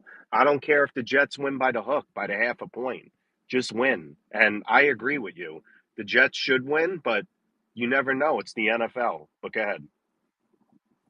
Yeah, and I think the Titans defense, it'll be an interesting matchup just because and I don't know how the Jets are going to attack them from a run game standpoint. Obviously, Brees Hall had a quiet week one, but I think he's fantastically talented. I do like y'all's revamped offensive line. I think you got a lot of talent on that group as well, and it may take some time for them to come together. But the Titans in the middle of that defense with Jeffrey Simmons, who is a Pro Bowl level talent, and still in his prime there. And then they've added Tavondre Sweat, their 38th overall pick. Sweat was better than Simmons in week one. He was fantastic. He's extremely strong, obviously, at the point of attack at 300. I think he was listed at like 366 pounds. He's down closer to like 350 now. But he is a big, strong man, and he can move. He's got some quickness in a tight spot. And he whipped the interior of that Bears offensive line in week one. So I think running the ball in the middle is going to be very difficult. You're gonna need to find some space, kind of going around the edges in this game. I think if you're going to have a whole lot of luck with Brees Hall. Mike, that was what I was just going to say. Can you see Brees Hall getting to the outside on here? Because he is very good in space. I think so. The cornerbacks tackle well. All of them that they're going to play in this game, they all tackle well. This is a very physical cornerback group. So I think if you're going to try to make them tackle, they will. The edge defenders are kind of where you could have some luck against the Titans, particularly running at Arden Key or whoever is playing opposite Harold Landry. Harold Landry, good football player, good edge rusher. He's not a dominant pass rusher, but he's very well rounded. He plays the run well. But I would look for the Jets to target Key early in this game, and whoever else rotates in there. They've got a seventh round pick in Jalen Harrell, who's probably like their third edge rusher right now. So that is a soft group on this team. It's the weakest spot of the roster. Depending on your your personal stock of Levis, I guess. But it is a bad position for the Titans overall. And if I'm running the Jets, I'm taking a look at Arden Key, Jalen Harrell, all these other guys that they trot out opposite Landry early and often in this game. Good point. June, do you have anything before we get to more hands? If not, June, I'll get to ground and punt. I think you started answering my question already before. I wanted to ask you about the left side of your line with Skoronski and Latham. How's it looking out there? It's kind of a tale of two phases. In the run game, they look great in week one. Again, like Pollard got most of his yards behind that left side. And Latham moves bodies. I mean, he is a big, strong guy. He creates displacement in the run game. Skoronski's added some weight. He's pushing people around. That side is good from a run blocking standpoint, but they were awful in pass protection. Each of them gave up 5 pressures. I've been saying it all week, but J.C. Latham made Darrell Taylor look like Lawrence Taylor in week one, which is troubling because Darrell Taylor was just traded for like a bag of footballs a couple weeks ago. Pass protection is definitely a concern on that side. That's been one of the big talking points, in Titans world this week is what's going on with that. Because you're talking about a 7th overall pick and an 11th overall pick. You need better out of those guys. The right side is supposed to be the weak side of this offensive line, and it flipped in week one, and that's concerning because those guys on the right side are just guys. They're not anything special. I think they might be passable. This year, which is offensive line's been one of the biggest problems for this team over the last couple years now. And it's a young group. I think their ages from left to right go 21, 23, 26, 26, 24. So it's a young group. It's a new group, new coaching staff, new offensive line coach, and Bill Callahan. I think it'll take them some time to get together. I think by the end of the season, this will probably be a better group than it is when you guys see them here in week 2. Mike, speaking of Latham, I know the Jets, they were rumored of taking Latham, but give me your thoughts on Fashanu and Latham. I know Fashanu. He hasn't played yet, but give me your thought. How did you have those guys? I don't know if you did a draft evaluation, but Yeah. were you shocked Tennessee took Latham over Fashanu? I wasn't necessarily shocked. My personal rankings, I had them stacked Alt, Fashanu, or I guess Fashanu, and then Latham. But I had them all bunched in like a tier. I didn't think there was a huge drop off from any of those three. And I kind Hmm. of, it kind of depended on what you wanted, right? Like there's different flavors for each guy there. And I thought Fashanu I liked because I just value pass protection more, and I thought he was going to be a better pass protector, especially early on than J.C. Latham. But I think Latham's upside, his power, his physical skill set is special. He's had a great mentality and work ethic since he's come over to the Titans. I mean, they rave about him and how hard he's working, how much he's pushing to get better. And look, he's still a young guy, like right. He's 21 years old. All those guys were young in that top tier. So I think it's going to take some time for them to come along, but I think he'll get there. But it'll be interesting to kind of track Alt and Latham and Fashanu as their careers progress. But I had them stacked, Alt, Fashanu, and then Latham. Hey, Mike, you want to plug what you do real quick? Yeah, absolutely. So obviously, you guys can follow me on here on X at Mike Herndon NFL, and then I write weekly for paulkoharski.com, which is a mostly Titans website, but we hit on some NFL topics as well. And then I've got podcast, football and other F words, that's on the 104.5 The Zone radio feed here in Nashville. So yeah, that's me, and yeah, come check out my stuff if you're interested in any Titans information. We got a lot of it out there. Mike, I appreciate you coming on, man. Thank you. Let me get to Mike. Go ahead, another Mike. How you doing, Mike? Absolutely. Good luck and good health, guys. Oh, Mike, there's another Mike here that's got a question for you. Sorry, can you take a couple Yeah, more? yeah. Okay. Yeah, Sorry about that. absolutely. Go ahead, You're Mike. good. Go ahead. Yeah. So, come Sunday, obviously, if you had to say, I guess unit to unit, what are you expecting from an offensive standpoint that you believe is going to be a continuation of success for the Titans? Come Sunday, but also kind of moving forward throughout the season. I mean, based off of Week 1, I suppose the run game, but would you say that's correct? Yeah. The run game was really the only success they had in week one, and I do think that they'll be a good running team. But I think ultimately this team does not want to be what it has been, for the past 6, 7 years now, throughout the Mike Vrabel era.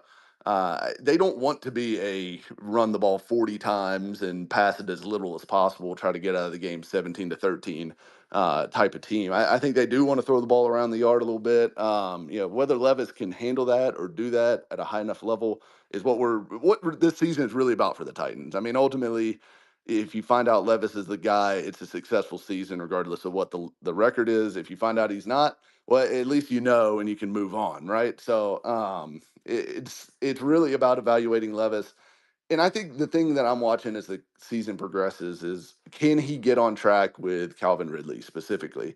He's very comfortable with DeAndre Hopkins. They have really good chemistry together last year. I mean, obviously Hopkins had over 1,000 yards again.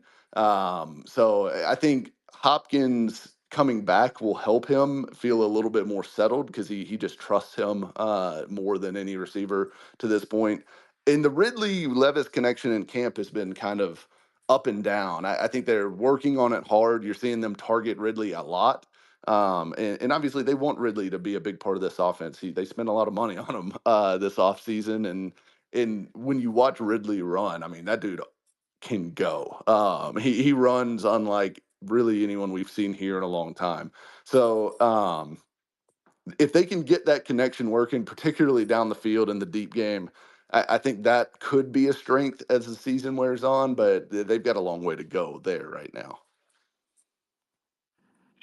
Buckeye, go ahead, and then Office, and then we'll get Mike going. I got one more for Mike. Go Hey, ahead, Buckeye. Mike. One question and one kind of statement, and hopefully get your opinion on it. So, question on the splits on the carries. Yeah. Do you see game one? Spears, I think, only had 4 carries. I Yeah. think. Do you feel like that's going to get more balanced? Do you feel say imbalanced? Do you feel it'll be that imbalanced? Like, what do you feel on that? Yeah, I definitely think they're going to move towards more balance there. Callahan said after the game he regretted not getting Spears more involved in that game. And Spears had a few catches as well, not big yardage or anything like that, mostly around the line of scrimmage and screens that didn't really go anywhere.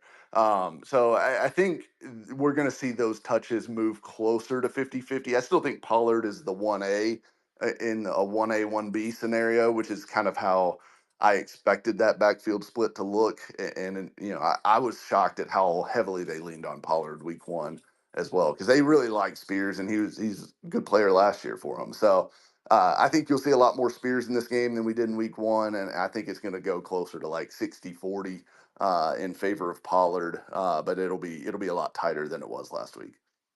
And again, this will be the last for me on Levis. If you haven't touched on it, I may have missed it.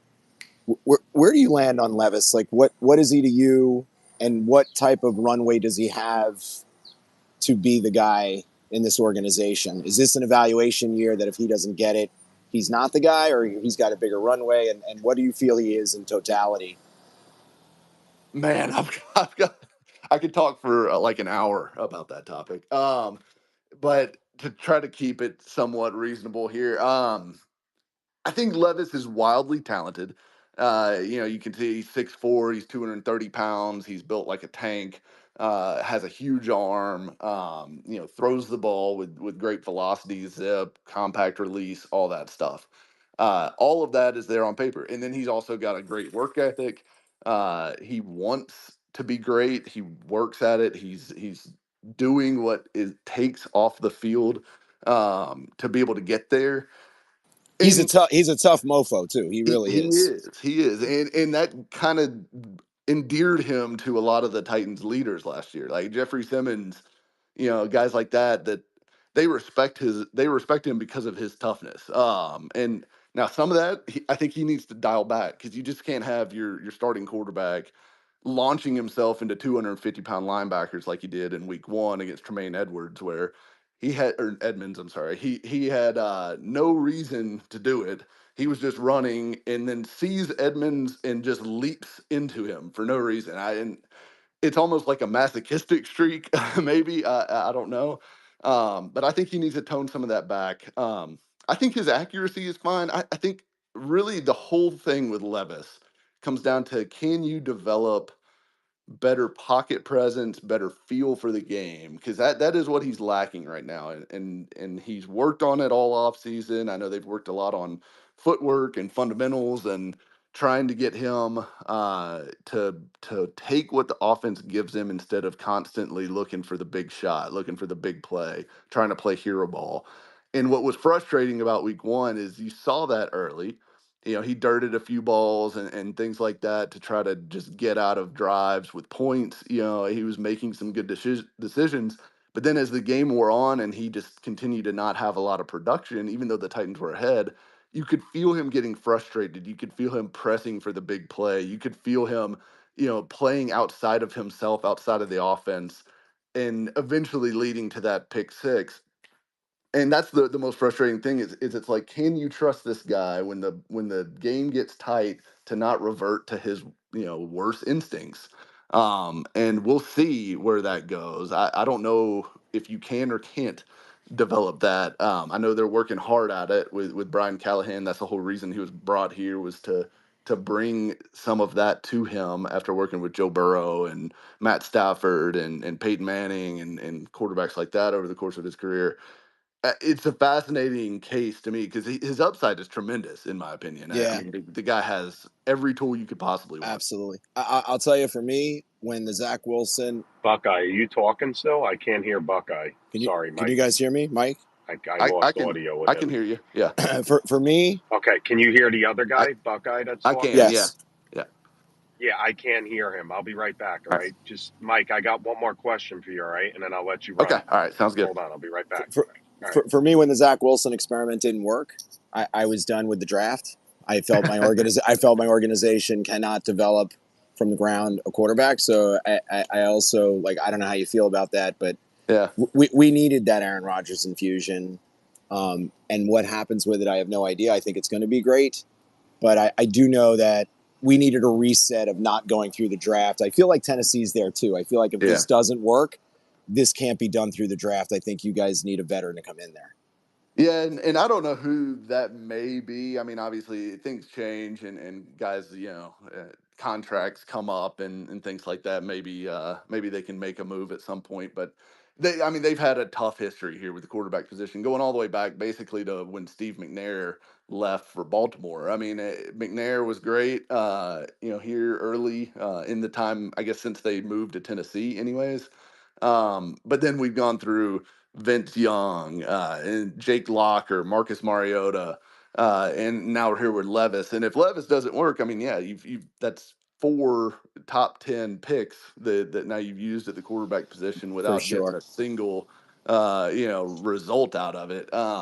Mike, do So you have time for office? He's got his hand up. I just want to get I'm him in. I'm I'm back. yeah, So yeah, yeah, yeah. office, do you have a question for Mike, or because I have Yes, one sir. more? Go ahead. Yes, sir, I do. Thank you. Mike, pleasure to get to listen to your opinion and your thoughts and your experience from Tennessee. I love it, man. Yeah, absolutely. Um, Kind of a little quick trio of one question. With the couple chapters with Tanner Hill and Derrick Henry moving on, and then obviously kind of with you guys moving into a new stadium, do you think how do the fans in Tennessee how are they with that kind of vibe, right? Because like you just mentioned, Stephen McNair's time in Baltimore, he was one of my favorite people ever to watch play. But you're going to be in a new stadium, and then you know what I mean. So Yeah. you guys over on that end with kind of still one more chapter to close and opening a new one. Yeah, and I think Titans fans are kind of split on that. I think Titans fans their heads are telling them one thing and their heart is telling them another, right? Like their heart says letting go of Derrick Henry hurts. He's a legend here. He always will be. It sucks to see him playing with the Ravens, especially given the rivalry between those two teams over the years. Even pretty recently, it kind of got rekindled with the playoff meetings and stuff like that. Yeah, So that game.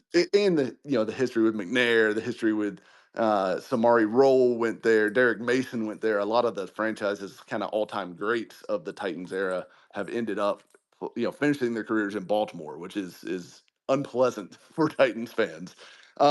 So I think a lot of people still have hard feelings about Henry not being a Titan, but at the same time, I think everyone kind of recognizes that uh, building your offense around a 250-pound running back who can't catch is not the way to build a winner in the modern NFL, right? Like that can't be the center point of your offense when you're trying to compete with Mahomes, when you're trying to compete with Josh Allen, when you're trying to compete with Joe Burrow and these elite quarterbacks. And yeah, Aaron Rodgers, all these guys in the AFC. It's just loaded up. CJ Stroud in our own division. You aren't going to just outrun those quarterbacks. Like at the end of the day, you're gonna have to throw the ball if you want to have success. And I think Titans fans recognize that and are excited that they're moving in that direction with Callahan and a more, I guess, forward-looking front office. But I mean, at the end of the day, you got to win football games, right? I mean, you can try to be modern and do what fans I think mostly want, all you want it. But if it doesn't work, it doesn't work, and you're all gonna get fired, and they're gonna move on to the next guy and try again. But I think fans are excited about the general direction of the team, but I think everyone recognizes that a lot rides on Levis right now, at least in the immediate future. And if it doesn't work, yeah, we'll probably be looking in the draft either this year or next year. Jones, make it quick. Office, I got to All move right. on. All right, All right. because I got to get Mike out of here. Jones, Cool. just make it really quick, and then I got one more thing. All Go ahead. right. Hey, first question is, hey Herm, did about your last statement? Do you think y'all had the window to at least make a Super Bowl those 2 years.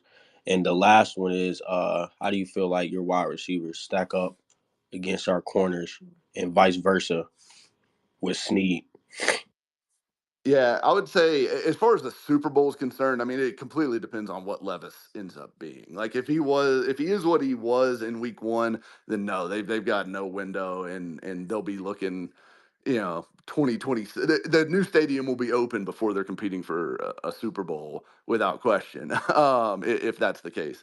If Levis turns out to be a guy and he kind of starts to put things together over the back half of this year, I think next year they could be very competitive because I mean they're going to have pretty much this whole group back. I mean, Hopkins would need a new contract, but other than that, they don't have a whole lot of high end guys set to hit free agency. So it's going to be a pretty, uh, you know, continuous team from this year to next year as things sit right now.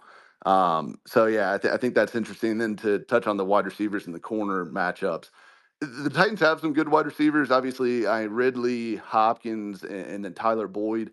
It's a good group. It's one of the better groups that they've had here in a long time, I think, overall. But the Jets corners to me are the best in the NFL. I mean, from top to bottom with Sauce, with Michael Carter, and then obviously with Reed as well. I think those three to me are the best unit in football. So it's hard to say anything, but it's an advantage to the Jets. Now, whether Brian Callahan can scheme some guys open, do stuff like that, I think it'll be interesting to watch. But I'd say advantage Jets there, and then flipping over to the other side, I think it's advantage Titans. I think both defenses have the advantage on the back end because Snead I think is a top 10, probably maybe even top 5 corner in the league currently.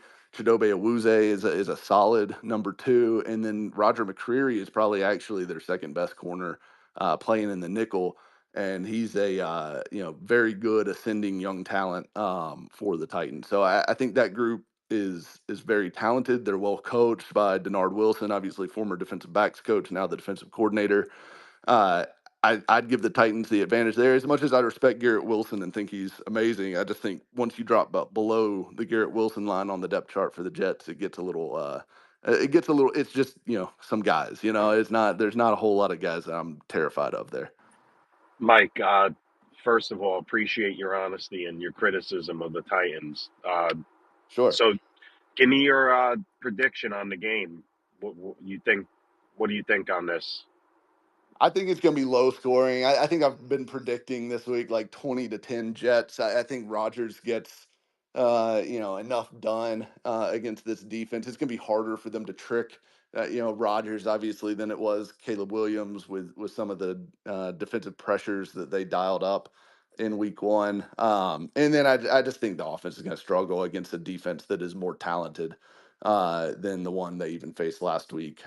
So to me, I think 2010 Jets is kind of where I land. But I do think it'll be a game in the fourth quarter, and maybe the Jets put them away late. I agree, Mike. Would you be stunned if the Jets put up another defensive performance against the Titans like they did against the Niners this week? I'd be pretty stunned if they gave up what was it, 32 points or something like Yeah, that. they gave Yeah, up 6 field goals, 2 touchdowns. It probably could have been worse, but yeah. yeah, they got gashed in the run game big time. I'd be pretty stunned, yeah, because I think the Niners are such a well-oiled machine. And regardless of what you think of Purdy, he is a Shanahan puppet. He's out there doing what needs to be done, which is all they need to do because Shanahan's one of the best offensive minds in the game, if not the best. I don't think the Titans are quite on that level. As much as I think Callahan is really good and will be really good for this team, he's in his second game doing it, right? So. I don't think the Titans are going to have the same level of success that the Niners do. If they do, I think y'all are in some trouble there. But yeah, I would expect the Jets defense to bounce back in this game. Mike, thanks for giving us a half hour of your time. Appreciate the communication. Have a great day and enjoy the game on Sunday, man. Maybe Absolutely. we'll, Good luck, fellas. maybe, yeah, maybe we'll talk to you again. If not, appreciate you, Mike. Yeah, let me know.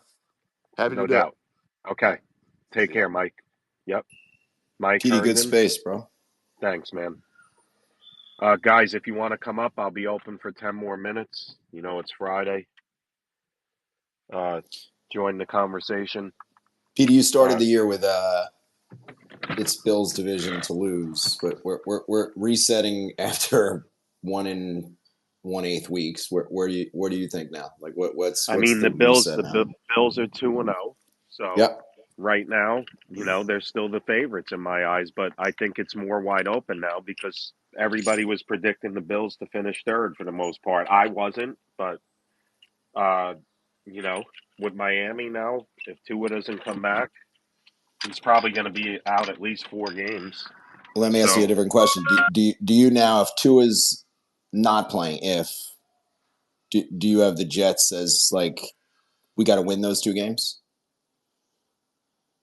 yes, yes, yep, that's a good question, but Buckeye, yes, I think we got to Because pummel them I those don't think 2 games. Miami is honestly without Tua, which I know a lot of the offseason was like people throwing darts at Tua. I think Tua was a spark plug for that engine, and I don't think that engine works without him. I just don't, and I don't I don't want to go down a Mike White rabbit hole. I don't think anyone else can come in and do what McDaniel wants to do, and I do think McDaniel's going to get wildly exposed. I really do in terms of like what is he as a head coach. To me, it's gonna end ugly. I really do. I think that team is really not going to be good this year. If Tua doesn't play, I hope he does. I hope he plays. I agree. I want him to play. Buckeye, can you hear me? Yep. All right, yeah, I had a loss of connection. It said for a second, but and another thing too, like I get it. The Bills are, listen, they're 2-0. Good for them. So, you know, I wouldn't be caping. I mean, I'd be happy 2-0, but there's still a lot of season left. A We don't lot, know. Petey. A lot. And Listen, and for and, all and we listen, know, go ahead. Go ahead. I was just going to say football's wild because they have back-to-back weeks put up what is it 60 plus points, and I still have the same questions about that receiver room. They're still not answered to me. There's nothing that's gone on in the games that have showed me. And yes, football's wild because, and I will say that head coach to me is a good head coach. He Joe, finds different ways to win games. He does. I think that OC he's setting them up I agree. for. I agree with Agree. what you just Hey, said. Brian, you came up here. How are you? I'm good. How are you guys doing? Good. I see you were in the service. Appreciate your service, sir. I appreciate it, man. No, so I'm a Titan fan, and I know you guys just had Mike here. Good guy, great guy to listen to on analysis. Um, I'm kind of where he is with Levis. Like I'm not. I wasn't high on Levis when they drafted him, and I'm still not high on Levis. He is. He's one of those guys that plays YOLO ball. He's either gonna flash or he's gonna bomb. That's Levis. Brian, if it doesn't work, are you at a point where I can't do this through the draft? I need my organization to go bridge this gap and get a vet, or like because that's where I was as a Jets fan. I was like, after whiffing in the draft over and over, I was like, enough. No more draft picks. No more 3-year experiments. Where's your head at on that? I think it would be depends on who it is. I don't want Tannehill back. Tannehill can go either to Miami and take Tua's spot, or go up to Green Bay and finish his season there. I don't want him back. But I'd rather, with us getting that new stadium and everything, I'd rather have a fresh guy in here. I'd rather have a young guy. And at first, I wasn't as high on him as I am now, but Quinn Ewers, I'm starting to like a lot. I That's fair. I Go ahead. am definitely not unbiased on this, but one guy that's going to be auditioning this year for what he's going to be or not going to be is Justin Fields because he's got no contract next year. So it's going to be interesting if he shows that he's an NFL quarterback or he isn't, but he's a free agent. I'm curious what he is. Yeah,